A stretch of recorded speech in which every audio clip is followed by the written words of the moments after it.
In a world filled with conflicts and misunderstandings, the Bible offers us profound wisdom and guidance on how to heal and restore the most precious connections in our lives. Let's begin with a powerful verse from Romans 12:18, which says, "If it is possible, as far as it depends on you, live at peace with everyone." This verse reminds us that our role in restoring relationships is crucial. I've been there too. I know how it feels when relationships crumble, leaving us broken and lost. But through faith and the teachings of the Bible, I've learned that reconciliation is possible. Proverbs 17:9 says, "Love prospers when a fault is forgiven, but dwelling on it separates close friends." Forgiveness is the cornerstone of rebuilding bridges. 1. Self-reflection. The first step towards restoration is self-reflection. We must examine our hearts and acknowledge our own faults. Matthew 7:5 reminds us to remove the plank from our own eye before we address the speck in someone else's. In this sacred space of self-reflection, we must be willing to examine our hearts with honesty and humility. Just as a calm, clear lake reflects the beauty around it, our hearts, when clear and honest, can reflect the true nature of our relationships. As the psalmist David prayed in Psalm 139, 23, 24, "Search me, O God, and know my heart. Test me and know my anxious thoughts. See if there is any offensive way in me, and lead me in the way everlasting." Let us echo this prayer as we embark on this journey of restoration. This journey of self-reflection invites us to acknowledge our own faults and imperfections. Just as Matthew 7:5 reminds us, "You hypocrite, first take the plank out of your own eye, and then you will see clearly to remove the speck from your brother's eye." It's a call to set aside pride and ego, recognizing that none of us is without fault. We all make mistakes, and it's through recognizing our own shortcomings that we can approach reconciliation with a spirit of humility and grace.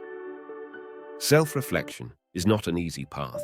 It may bring discomfort, guilt, or even regret. But it is through this process that we find the strength to seek forgiveness, both from God and from those we've wronged. It's the foundation upon which we build the bridge toward reconciliation. Number 2 is prayer. Prayer is our lifeline in this journey. Philippians 4:6 tells us, "Do not be anxious about anything, but in everything by prayer and supplication with thanksgiving, let your requests be made known to God." Seek His guidance and strength. In the intricate tapestry of restoring broken relationships, prayer emerges as our lifeline. It's the bridge that connects us with the divine, the means through which we lay our hearts bare before the Creator of all relationships. Philippians 4:6, a beacon of hope in the Bible, reminds us of the power of prayer. "Do not be anxious about anything, but in everything by prayer and supplication with thanksgiving, let your requests be made known to God." Prayer isn't just a ritual, it's a conversation with the Almighty. It's an act of surrender where we release our burdens, doubts, and fears into the hands of the one who holds the universe together. The Bible encourages us to pray without ceasing in 1 Thessalonians 5:17. This constant communion with God isn't a burden, but a privilege, an ongoing dialogue that keeps us anchored in His love and wisdom. When we pray in the context of restoring broken relationships, we aren't just seeking our own desires. We're inviting God into the process, acknowledging that He knows the hearts of all involved and that His wisdom surpasses our understanding. Seek His guidance and strength through every step of this journey. Lay before Him the pain, the confusion, and the questions.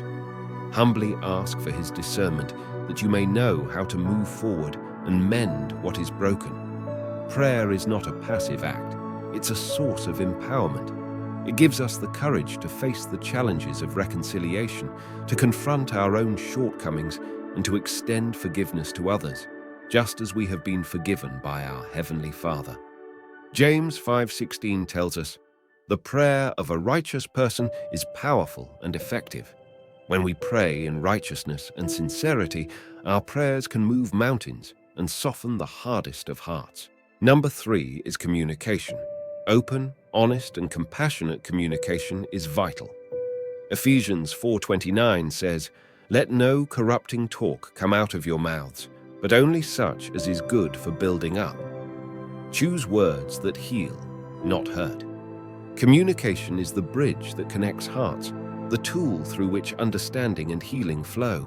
It is through open, honest, and compassionate communication that we pave the way for reconciliation.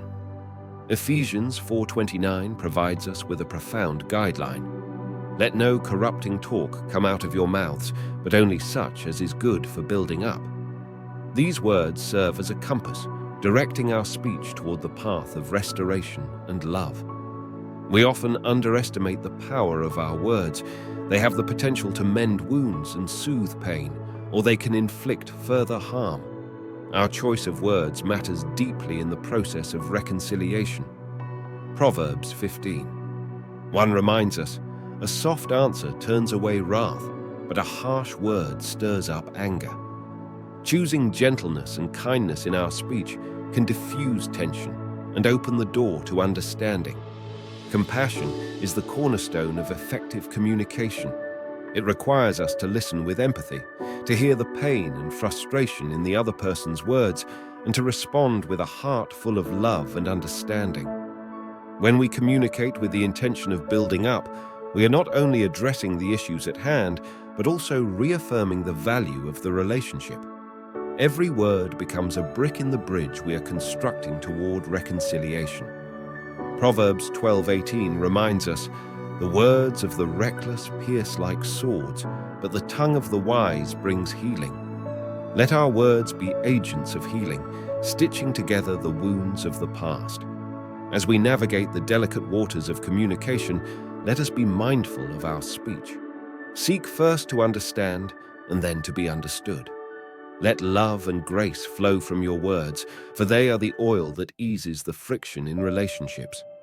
Colossians 4:6 encourages us, "Let your speech always be gracious, seasoned with salt, so that you may know how you ought to answer each person. May your words be seasoned with the salt of love and wisdom." Colossians 3:13 beautifully captures the essence of forgiveness. "Bear with each other and forgive one another if any of you has a grievance against someone. Forgive as the Lord forgave you." Number 4 is rebuilding trust. Rebuilding trust takes time. Remember, 1 Corinthians 13:7 tells us, "Love bears all things, believes all things, hopes all things, endures all things." Love is patient and enduring. We are reminded of the timeless wisdom in 1 Corinthians 13:7, which states, "Love bears all things, believes all things, hopes all things, endures all things." This verse encapsulates the essence of trust rebuilding. Trust, once broken, can be likened to shattered glass. It takes careful handling and meticulous effort to piece it back together. Yet, with love as our guide, it is possible to restore what was lost. Proverbs 3:5-6 provides us with a roadmap for rebuilding trust. "Trust in the Lord with all your heart and lean not on your own understanding. In all your ways submit to him, and he will make your paths straight." Trust rebuilding begins with acknowledging the pain and betrayal that occurred. It requires us to listen to the hurt party's concerns and validate their feelings. This is an essential step towards rebuilding a foundation of trust. Love, patience, and consistent actions are the cornerstones of trust restoration. Demonstrating your commitment through small, consistent acts of love and reliability can slowly mend what was broken. Proverbs 25:21-22 implores us, "If your enemy is hungry, give him food to eat. If he is thirsty, give him water to drink. In doing this, you will heap burning coals on his head, and the Lord will reward you." Acts of kindness and forgiveness can ignite the flames of reconciliation. Trust rebuilding is a gradual process, and it often involves moments of doubt, and uncertainty. Yet, love bears all things and endures all things. It is a beacon of hope that lights our path and strengthens our resolve. Psalm 31:24 encourages us to be strong and let your heart take courage, all you who wait for the Lord. I pray to God that may you find strength and courage in your journey to rebuild trust, knowing that God is with you. Ultimately, our goal is peace and reconciliation. As Jesus said in Matthew 5:9, "Blessed are the peacemakers, for they will be called children of God." Restoring broken relationships is not easy, but with faith, love, and God's guidance, it is possible. Let us remember the words of Psalm 34:14. Turn from evil and do good. Seek peace and pursue it. Now, I want you to bow down your head as we pray together in faith. Dear Heavenly Father, we come before you today with humble hearts, seeking your guidance and strength as we embark on the journey of restoring broken relationships, the way you have shown us through your word. We know, Lord, that nothing is impossible with you, and we trust in your promises. Lord, help us to begin this journey with self-reflection, just as you've taught us in your word. Give us the courage to examine our hearts, to acknowledge our own faults, and to seek forgiveness for our own shortcomings. We pray for the wisdom to see the speck in our own eyes before addressing the speck in others. We also come to you in prayer, Lord, knowing that you are our refuge and our strength. Grant us the patience and perseverance to seek you in prayer, to lay our burdens at your feet, and to trust in your plan for reconciliation. Let our hearts be filled with gratitude and thanksgiving, even in the midst of our struggles.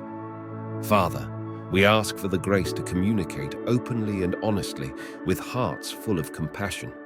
Help us to choose words that heal, not hurt, and to remember the power of forgiveness as you have forgiven us. May your love flow through our words and actions. Lord, as we move forward in this process, we pray for the strength to rebuild trust, knowing that love bears all things, believes all things, and endures all things. Help us to be patient and steadfast, just as you are with us. Throughout this journey, Lord, we seek your guidance and your will. May your Holy Spirit be our constant companion, leading us on the path of righteousness and reconciliation. We trust in your promise to make our paths straight. Lord Jesus, as peacemakers, we desire to be called your children. We long for your peace to dwell in our hearts and in the relationships we seek to restore. Help us to turn from evil and do good, to seek peace and pursue it with all our hearts. We thank you, Lord, for your presence with us today and for the hope and healing that your word brings. We lift up all the broken relationships represented here, and we ask for your divine intervention, your healing touch, and your loving grace to be poured out upon them.